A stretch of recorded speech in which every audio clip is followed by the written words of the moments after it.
Last thing here is, I think, one of the most important things I could talk about. It is just the mental side of performance. I'm talking about shooting, but I totally think this applies just as much to anything in life.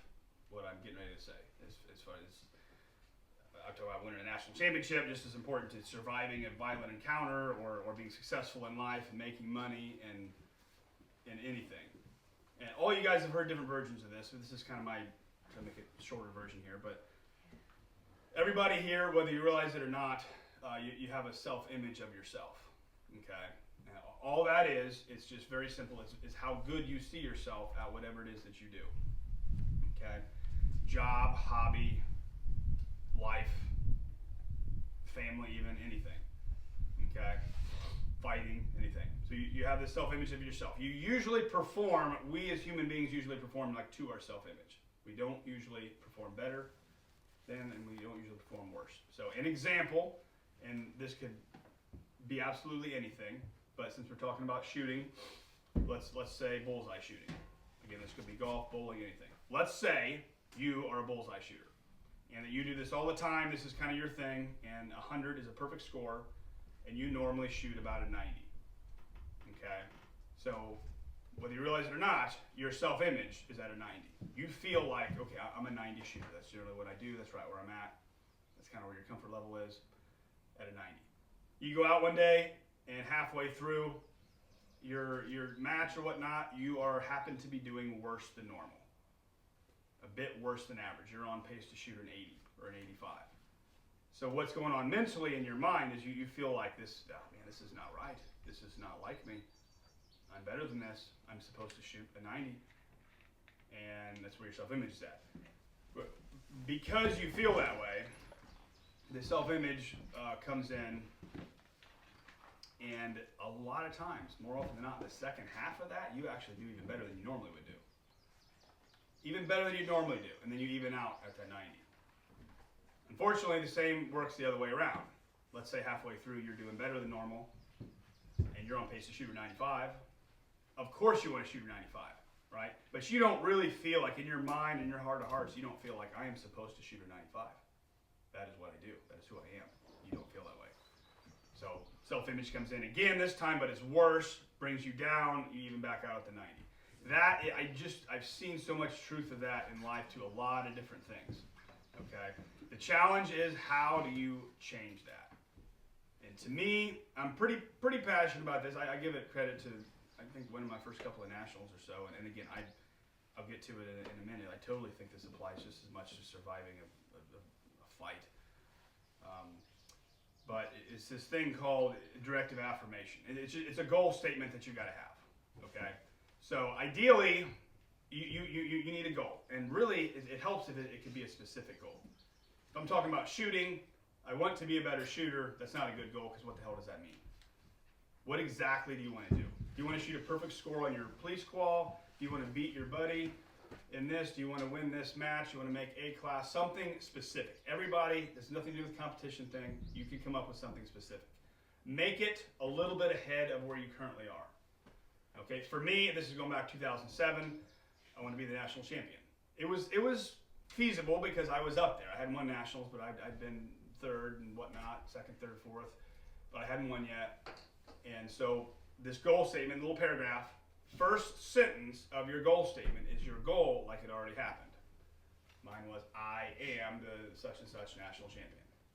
And then a paragraph or a few sentences of positive things. I work hard and diligently. I perform my best under pressure. I'm supposed to win. Last sentence, same as the first. I am the such and such national champion. Very simple here. You say that, you write that down on your phone or write it down, and you say that to yourself out loud every single day. Probably numerous times every day. And it's just human psychology. All you are trying to do is trick your brain into believing that that is supposed to happen. Almost to the point where you believe that it already happened. And it's not magic, but where it makes a difference is what I would call the critical times. And a lot of people maybe don't think of this, but look, say athlete, I'm talking about the shooting thing, say nationals, like, okay, I've trained my whole life for this, how much years and years, but even within 1 year, how many hours, days, weeks do I spend practicing, training, right? And then when you go to, say, nationals, how long are you shooting for? Like 2 minutes, maybe 3. Everything you do in a year comes down to how you perform in about 3 minutes. You go to the Olympics, the world shoot. I mean, think of other athletes, other sports, right? Their events take 10 seconds. So everything you do in 4 years of your life, well, really your whole life, but every 4 years, right? It's coming down, and they know it's coming. It's coming down. It's how I'm going to perform in the next 15 seconds is going to dictate everything I've ever done. That can be a lot of freaking pressure. That can be a lot of anxiety. Being, a cop in a fight. I mean, the positive of that, and I was my share of stories. I was never anything too crazy, but same thing. You work your career. I did 8.5 years full time, right? And came down to maybe like 4 or 5 times when I was like in what I would consider like real fights, and it didn't last very long, right? So like 8.5 years comes down to probably just like 10 minutes of like shit time that really mattered, right? The positive of that is you didn't know it was coming. That was the best part, because usually I didn't get nervous until afterwards. But point being, it's still the same. It's still a very, very small amount of time, and that's when it matters. That's when, if you've done this stuff mentally and you believe I'm a winner, I'm supposed to win, I'm supposed to do this, and you feel that level of confidence because you said all this stuff to yourself, you're just really increasing the chances that you're going to perform better. And it's really that simple. So, and people,